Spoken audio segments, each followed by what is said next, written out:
I've been married to Laura for 6 years, and for the most part I thought we had a good life together. We lived in a cozy neighborhood in Austin, Texas, and had a comfortable routine, dinner together most nights, weekend hikes, and the occasional getaway. But recently, things started to feel off. Laura, who used to be so eager to spend time with me, had become distant. She was always on her phone, her mood fluctuating between cold indifference and explosive irritation, especially when I asked about her day or what was bothering her. At first, I chalked it up to work stress. Laura is a marketing manager at a tech company, and I figured the pressure was getting to her. But then I noticed more subtle changes. She started dressing differently, more provocatively, wearing outfits that I hadn't seen before. When I asked, she dismissed it, saying she wanted to look good at work, like it was some sort of empowerment thing. I wanted to believe her, but my gut was telling me something wasn't right. It all came crashing down one Saturday afternoon. I was cleaning out our garage when I stumbled upon a box of old photos. I was looking through them, laughing at our goofy moments when something caught my eye. A series of texts on Laura's phone that lit up on the kitchen counter. I didn't mean to snoop, but the messages were flashing right there and curiosity got the better of me. Can't wait to see you tonight, babe. I'll make it worth your while. Love you. The sender was someone named Ryan. My heart sank. I couldn't breathe. Ryan. Who the hell was Ryan? I quickly grabbed my phone and did a little digging. A quick search revealed that Ryan was a billionaire tech entrepreneur, a name that had been in the news recently for his lavish parties and high-profile relationships. My blood boiled. I felt sick. How could she? My mind reeled and it felt like the ground had slipped out from under me. When Laura finally came home, the tension was palpable. I confronted her and her reaction was infuriating. Instead of coming clean, she started spouting off excuses. It's not what you think, she yelled, her eyes darting around as if searching for a way out. We were just friends. You know how I am with networking. I could believe the audacity of her lies. Friends. The texts were dripping with intimacy and she thought I would buy that. My heart raced as I pressed her for the truth. Laura, don't lie to me. I saw the messages. Her face turned pale, then flushed with anger. You went through my phone. That's so low. You're not trusting me. The argument escalated and I felt a mix of anger and heartbreak. I had trusted her, and she betrayed that trust in the most vicious way possible. The more she defended herself, the angrier I became. I finally shouted, "You cheated on me. How can you even pretend this is okay?" She tried to deflect, saying I was overreacting, that I was imagining things, but I was done listening to her lies. I stormed out of the house, leaving her there, stunned. I needed air. I needed to think. In those moments, I felt a storm of emotions. Anger was just the start. I was also devastated, heartbroken by the woman I thought loved me. How had I missed the signs? How could I have been so blind to her betrayal? Once the initial shock faded, I found myself wrestling with an idea: revenge. Initially, it felt like an impulse, but the more I thought about it, the more I realized that I couldn't let this go unpunished. Laura had thrown away our life together for a thrill. I wouldn't let her do it without consequences. I began to devise a plan, one that would not only get back at her but also turn the situation to my advantage. I had always been the underdog, the one who played it safe, but now I felt a burning need to reclaim my power. This wasn't just about revenge. It was about turning my pain into something transformative. I was going to ensure that Laura regretted her choices, and I was going to become wealthier in the process. And so, my journey toward revenge began. As I devised my plan, I felt a sense of purpose return. I knew I had lost something precious, but I was determined to rise from the ashes. How I would do it was the next step, but first, I needed to gather my thoughts and resources. What had once been a marriage filled with love was now a battlefield. I was ready to play my cards right and come out on top. The story had only just begun. After my confrontation with Laura, the whirlwind of emotions continued to swirl around me. I felt lost but also strangely invigorated. I was no longer just the wronged husband. I was a man on a mission. While Laura was busy living her double life, I needed to formulate a plan that would not only serve as my revenge but also give me a new lease on life. First things first, I had to gather evidence. I knew that if I wanted to confront Laura with more than just words, I needed solid proof. Over the next few days, I became a master of stealth. I watched her behavior closely. The late nights, the vague excuses, the way her phone was always glued to her hand. I started taking notes, documenting everything she did.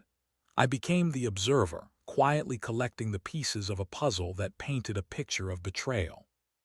One evening, while Laura was out with friends, a cover I now saw through, I decided to dig deeper. I opened my laptop and delved into the world of social media. I created a fake profile, posing as someone who might be interested in tech startups. It wasn't long before I stumbled upon Ryan's profile. His posts were full of extravagant parties, luxury cars, and stunning women. His life was a stark contrast to my own, and I could see why Laura would be drawn to him. Seeing their interactions online, I felt rage boiling inside me. Comments filled with flirtation, emojis, and what looked like plans for secret meetups haunted my screen. I steeled myself, knowing that every piece of information I collected was a step closer to my revenge. I was starting to feel like a detective in my own life, piecing together a case against the woman I once loved. Meanwhile, I began working on my financial situation. I was an accountant, an unexciting but stable career. I always played it safe, investing small amounts and saving diligently. However, I realized that if I was going to take control of my life, I needed to think bigger. I started networking, attending local meetups, and connecting with investors. I had a few side projects in the works, ideas I had shelved while being married, but now they felt like a lifeline. As I dove deeper into my new pursuits, I found myself immersed in a world that sparked my passion. I learned about investing in startups, leveraging my skills in finance to find promising ventures. The more I engaged in these activities, the more I felt energized. My initial plan for revenge started to evolve. I didn't want to just hurt Laura. I wanted to build a life that she could never touch. Days turned into weeks, and I found myself more focused than ever.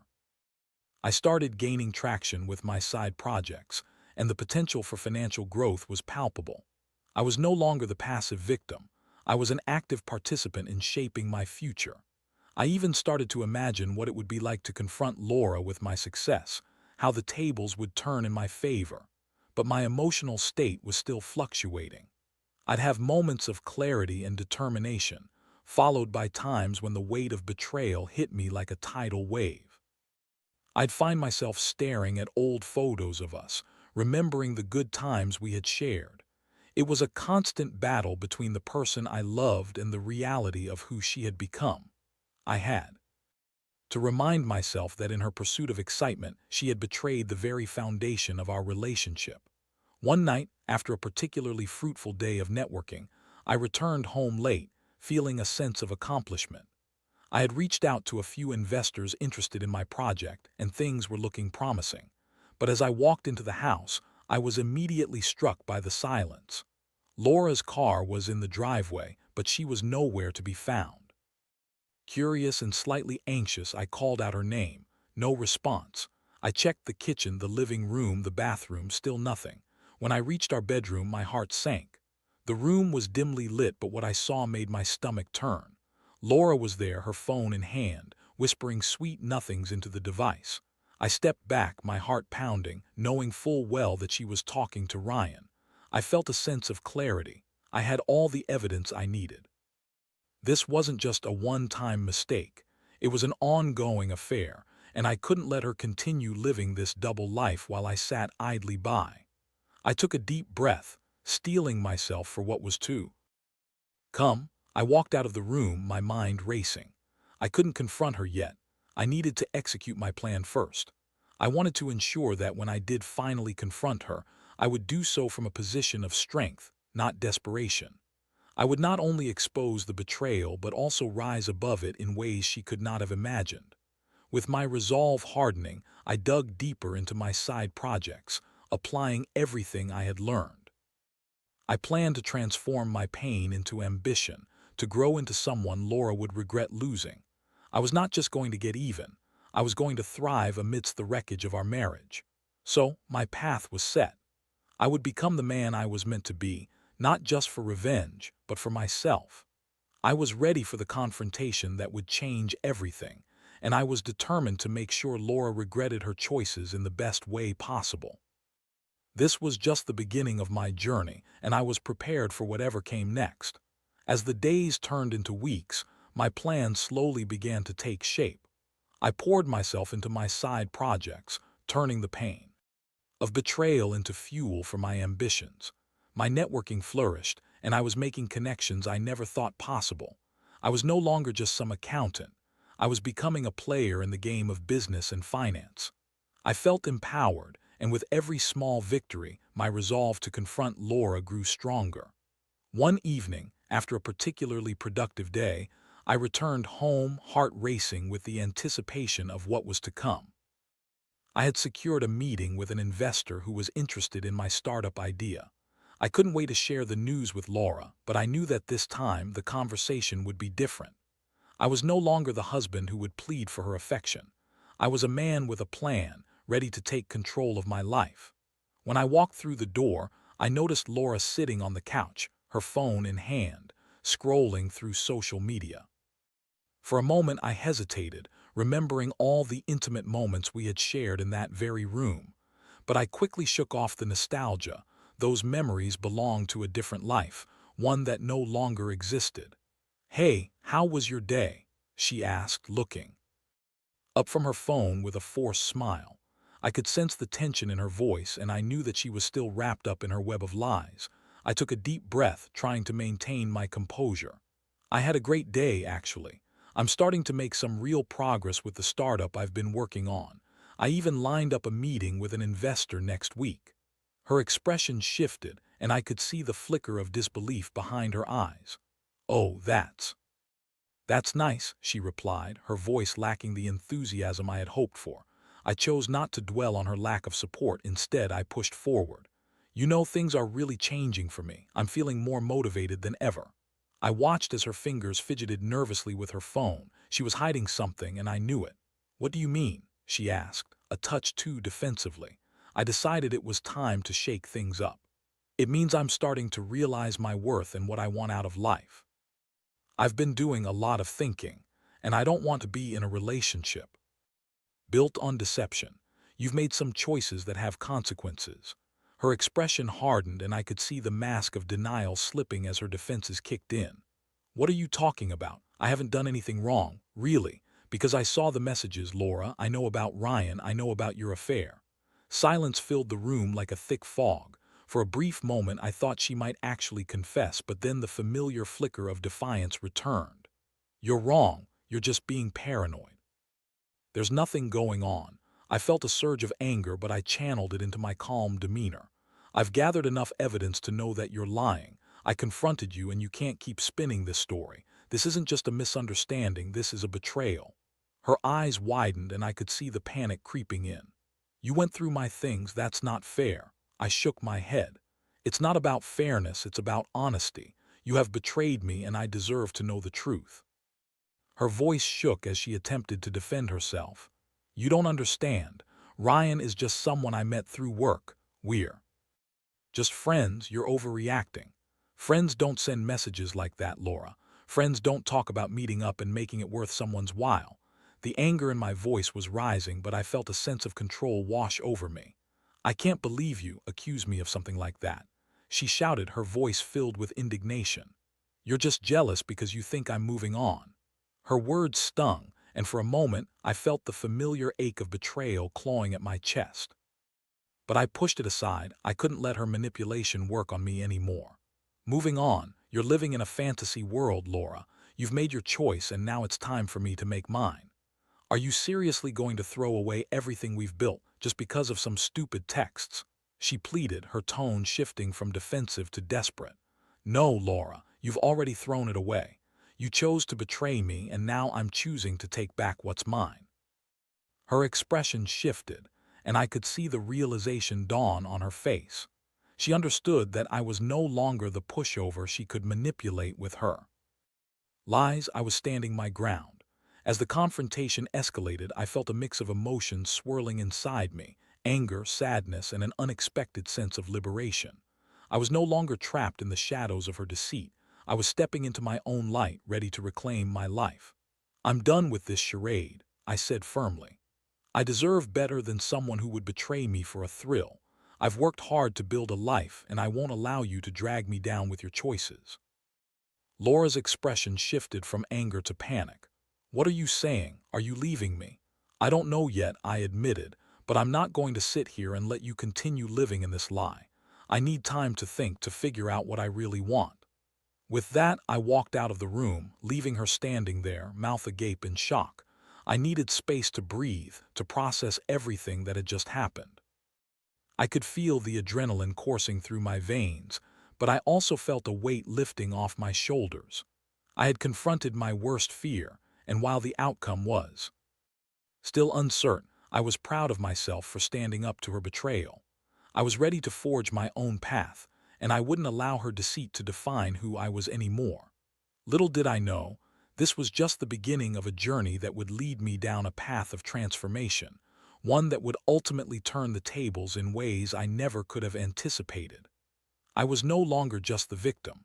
I was the architect of my own destiny, and I was ready to take control. The days following my confrontation with Laura felt surreal. I had opened a floodgate, and there was no going back. I spent my time focusing on my projects, channeling my emotional turmoil into productive work. I was determined to turn the pain of betrayal into a catalyst for my success. Each day brought new opportunities and new connections, and with every small victory, I felt more empowered. Still, the emotional aftermath of the confrontation weighed heavily on my mind. I would catch myself staring into space, recalling the look on Laura's face when I laid bare the truth. It was a mixture of shock and denial, a reality she had been trying to escape. While I was out building my future, she was left to grapple with the consequences of her actions. One evening, as I was deep in thought, the phone rang. It was my friend Jason, someone I had known since college who had always been there for me during tough times. "Hey man, I heard about everything with Laura. How are you holding up?" His concern was genuine, and I appreciated the call. "I'm doing okay, Jason, just focusing on work and trying to figure things out. But I have to admit, it's been a roller coaster." "Do you want to talk about it?" he offered. I hesitated. I had shared a lot with Jason over the years, but this felt different. "I don't know. I'm trying to push through it the best I can. I've decided I'm not going to wallow in this. I want to build something for myself, something that's just mine." "That's the spirit. You deserve to come out on top. Have you thought about what's next?" I paused, thinking about my plans. "I've been exploring investment opportunities and side projects. I've connected with a few investors who are interested in my ideas." "Awesome. You always had a knack for numbers. Just remember, you can't do everything alone. Lean on your friends when you need to." His words resonated with me. I had spent so much time feeling isolated, but I didn't have to go through this alone. I realized that seeking support wasn't a sign of weakness. It was a step toward healing. After hanging up, I felt a renewed sense of clarity. I wanted to confront my feelings about Laura and what had happened, but I also wanted to move forward. I decided it was time to meet with my lawyer to discuss my options. If I was going to take control of my life, I needed to know what that entailed legally. The next morning, I made an appointment. As I walked into the law office, I felt a mix of apprehension and determination. The walls were lined with diplomas and accolades, a reminder that I was taking a serious step towards reclaiming my life. The lawyer, a sharp woman named Michelle, greeted me warmly. "Let's get started. What brings you in today?" I took a deep breath. "I want to discuss my options for divorce. My wife has been unfaithful, and I want to know what the next steps are." Her expression shifted to one of professionalism. "I'm sorry to hear that. Infidelity can complicate things, but it's also important to focus on your interests moving forward. Let's outline your assets and debts, and we can discuss what you'd like to achieve from the divorce." As we talked, I felt a sense of empowerment washing over me. I was no longer the passive participant in my life. I was actively making decisions that would shape my future. Michelle guided me through the process, explaining the ins and outs of divorce, asset division, and potential outcomes. By the end of the meeting, I had a clearer understanding of my options and how to proceed. I walked out of the office feeling lighter, as if a weight had been lifted. I had taken a significant step toward regaining control. That evening, I returned home to find Laura sitting on the couch, her expression unreadable. She looked up at me as I entered, and I sensed the tension in the air.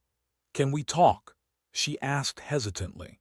I hesitated, the thought of engaging with her felt daunting, but I realized that I needed to clarify a few things. "Sure, what do you want to talk about?" "I've been thinking about everything," she began, her voice uncertain. "I realize I messed up and I'm sorry for what I did. I didn't think it would lead to this." I felt a mix of anger and disbelief wash over me. "You didn't think your actions would have consequences. Laura, you chose to betray me. You chose to deceive me.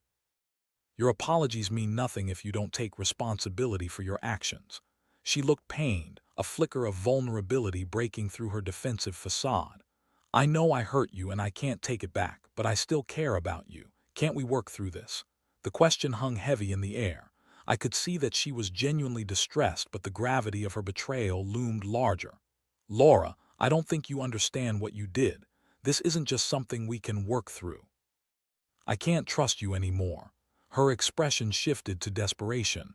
"But what about everything we've built together, the life we created?" I sighed, feeling the weight of the decision resting on my shoulders. "The life we built was based on trust and love. You destroyed that. I need to focus on moving forward, and I can't do that with you in my life."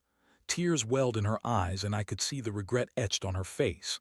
"I didn't mean for it to happen this way. I thought I could handle it." I shook my head, my heart heavy. "You thought wrong. I've met with a lawyer, Laura. I've made my decision." The silence that followed was deafening. I watched as she processed my words, her face a mix of shock and heartbreak. I felt a pang of guilt, but I quickly reminded myself that I was doing what was necessary for my own well-being.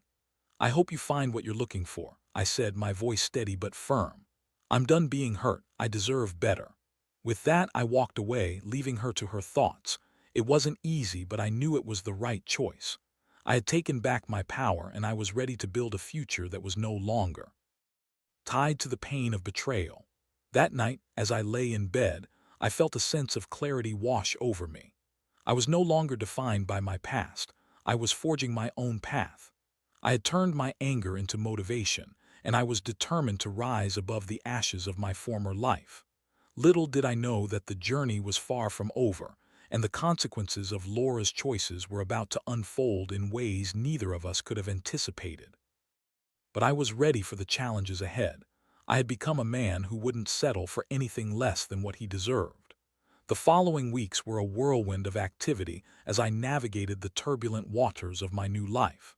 I had taken the steps to initiate the divorce process, and while it was emotionally taxing, I felt a renewed sense of purpose behind every decision I made. I was no longer just reacting to Laura's betrayal. I was actively shaping my future. After filing the paperwork, I focused on building my financial future. My networking continued to flourish, and I was even invited to pitch my startup idea at a tech conference.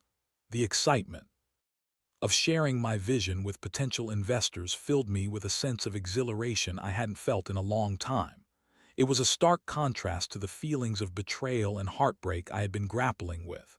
As I prepared for the pitch, I spent countless hours refining my presentation, poring over every detail, and rehearsing my delivery. The thought of getting up in front of a room full of investors was daunting, but it also fueled my ambition. I was determined to prove to myself and to Laura that I was so much more than the man she had taken for granted. The day of the conference arrived, and I found myself standing backstage, heart racing as I waited for my turn to present. I could hear the buzz of conversation from the audience, and the energy in the room was electric. This was my moment. I was ready to show the world what I was capable of. When my name was called, I took a deep breath and stepped onto the stage. The lights were bright, and I could see the faces of the investors in the front row. I felt an initial wave of nerves, but as I started my presentation, that all quickly faded. I spoke passionately about my idea, detailing the potential impact and the market demand. I could see the interest in their eyes grow, and it fueled my enthusiasm. The questions came flying at me, and I answered them with confidence, showcasing not only my knowledge of the industry but also my vision for the future. I felt empowered, standing there as an individual who was capable of creating something meaningful. When I finished, the applause echoed through the room and I stepped off the stage, exhilarated by the experience. I had done it. I had taken a giant leap forward, and I was beginning to see the fruits of my labor. In the days that followed, I received inquiries from several investors who were interested in discussing my project further. I was on the brink of something significant, and it felt incredible. My hard work was paying off, and the idea that I could build a successful life without Laura only added to my resolve. However, I knew I had to face the reality of the divorce proceedings. The preparation for the legal battle loomed over me like a dark cloud.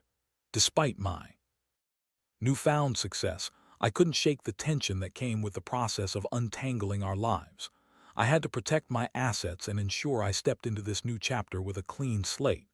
As the divorce hearings approached, I scheduled a meeting with Michelle, my lawyer, to discuss strategy. "You're doing well, but we need to prepare for potential backlash from Laura," she said, leaning back in her chair. "She might not take the news well, especially considering your recent success." I nodded, feeling the weight of her words. What can I expect from her? Emotions will run high. She may try to sway the narrative in her favor, leveraging her feelings of betrayal and loss to gain sympathy. Just be ready for anything. I appreciated her straightforwardness. I had seen the way Laura could manipulate situations to her advantage, and I knew I had to remain steadfast. I would not let her twist the narrative this time. The day of the hearing arrived, and I felt a mixture of anticipation and anxiety. I was ready to face Laura again, but I wasn't prepared for what would happen next. As I entered the courtroom, I caught sight of Laura sitting at the plaintiff's table, her eyes downcast, a far cry from the confident woman I had once known. For a moment, I felt a flicker of sympathy, but I quickly reminded myself why I was there. I was no longer her husband. I was a man reclaiming his life. The proceedings began, and as we took turns presenting our sides, I felt the tension in the room mount. Laura tried to paint herself as the victim, recounting tales of my supposed neglect and how my focus on work had led her to seek comfort elsewhere. I listened intently, each word like a knife twisting in my gut. How could she still deflect blame after everything? When it was my turn to speak, I kept my composure. I presented the facts, focusing on the emotional and financial toll her actions had taken on me. I detailed my plans for moving forward my startup and the opportunities ahead. I could see the investors in the audience, people who believed in me and my vision. That sight gave me strength. "Laura chose to betray our marriage," I stated firmly. "While I understand the emotions at play, this is just about hurt feelings. There are consequences for actions, and I'm here to protect my interests moving forward." As the hearing progressed, it became clear that Laura's strategy of playing the victim wasn't gaining much traction. The judge remained focused on the facts, and I could feel a sense of relief wash over me. I was standing my ground and I was being heard. At the end of the day, the judge issued a temporary ruling that favored my claims regarding asset division. I watched Laura's face fall as the reality of her situation settled in. I felt a mix of triumph and sorrow, knowing that our lives together were being dismantled in such a cold and clinical way. As I left the courtroom, I couldn't help but feel a sense of closure. This was the turning point I had needed. I was no longer defined by my past. I was moving forward, and I was ready to embrace the next chapter of my life. That evening, as I sat alone in my apartment, I reflected on everything that had transpired. I had faced my demons, confronted the pain, and emerged stronger. I was on the brink of something incredible, and I felt a sense of freedom I hadn't experienced in a long time. I realized that I had not only fought for my future, but I had also learned valuable lessons about resilience, determination, and self-worth. I was ready to take control of my life, and nothing could stop me now. Little did I know that the journey was still unfolding, and the final chapter in this saga would hold unexpected twists that would further redefine my path. But I was prepared for whatever came next. I had become the architect of my own destiny, and I was ready to build a life that reflected my true self. The weeks following the court hearing were transformative. I was riding a wave of momentum, fueled by newfound confidence and clarity about my future. The divorce proceedings continued, but I felt more equipped to handle the ups and downs. I focused on my startup and continued to build connections in the industry. I had even started to gain media attention, which only further validated my efforts. As I settled into this new routine, I began to realize how much I was changing. I was no longer the man who had been pushed around by Laura's manipulations. I had grown into someone who understood his worth. I was embracing my independence, and every day I felt more empowered to chase my dreams. One afternoon, as I was preparing for another investor meeting, I received a text from Laura. My heart raced for a moment, but I quickly steeled myself against the flood of old emotions. I hadn't spoken to her since the court hearing, and I had no idea what she wanted. "Can we talk? I need to explain some things," the message read. I stared at the screen, my mind racing. Part of me was tempted to ignore her entirely, to continue building my life without her presence weighing me down. But another part of me felt a strange sense of obligation to hear her out. After everything we had shared, I owed it to myself to at least listen. I replied cautiously, suggesting we meet at a local cafe. I wanted to keep things neutral, a public space where emotions wouldn't spiral out of control.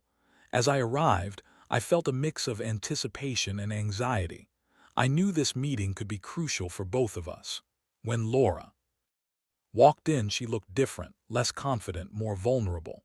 She approached slowly, her eyes searching mine for some sign of forgiveness. I steeled my expression, not wanting to give her any indication that I was ready to forgive the past. "Thanks for meeting me," she said, sitting down across from me. "I know this isn't easy."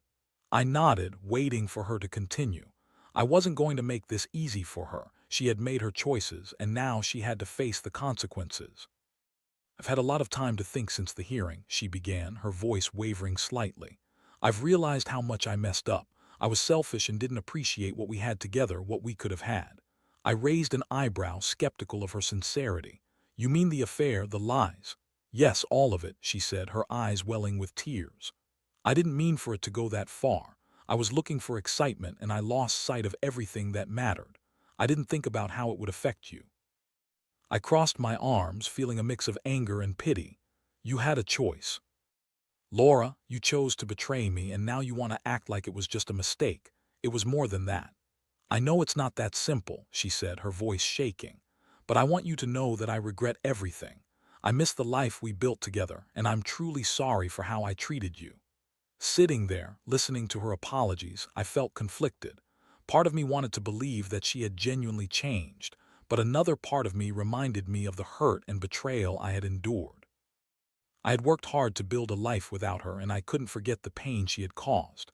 "I appreciate your honesty," I said finally, "but I've come to realize that I deserve better than what you offered. I'm moving forward with my life, and I don't think there's a place for you in it anymore." Her expression fell, and I could see the reality of my words hitting her like a wave. "I understand. I just wish things could be different." I leaned forward slightly, my voice firm but compassionate. "We had our chance, but you made your choices. I have to focus on myself now, the person I want to be." Tears streamed down her face, and for a moment I felt a pang of sympathy. I remembered the moments when we were happy, when we had dreams together. But those memories were buried under layers of betrayal, and I knew I had to stay true to my path. "Thank you for hearing me out," she said, her voice barely above a whisper. "I hope you find happiness." With that, she stood up and walked away, leaving me at the cafe, feeling a mix of relief and sadness. I had faced her, confronted the ghosts of our past, and I had stood my ground. In the following months, I continued to focus on my business, and it began to gain traction. Investors were showing increasing interest, and I felt a sense of purpose that propelled me forward. I even hired a small team to help with the project, surrounding myself with passionate individuals who believed in my vision. With each milestone I achieved, I felt more liberated from the shadows of my past. I was evolving into a version of myself that I had always wanted to be: confident, driven, and unafraid to chase my dreams. As for Laura, I heard through mutual friends that she was struggling to find her footing. I felt a twinge of empathy for her situation, but I also recognized that she needed to face the consequences of her actions. I had been where she was, but I had chosen to rise from the ashes. Eventually, the day came when I signed the final divorce papers. I felt a sense of closure wash over me as I finalized the end of that chapter. I was free, unburdened by the past. I took a moment to reflect on what I had learned through this journey: the importance of self-worth, the power of resilience, and the strength that comes from reclaiming control over one's life. Looking ahead, I was filled with optimism for the future. I was ready to embrace whatever came next: a new adventure, new relationships, and the promise of a brighter tomorrow. I had not only survived the betrayal, I had thrived in its aftermath. And as I stepped into the next chapter of my life, I knew that I was stronger, wiser, and ready to face the world on my own terms. No more looking back, it was time to forge ahead.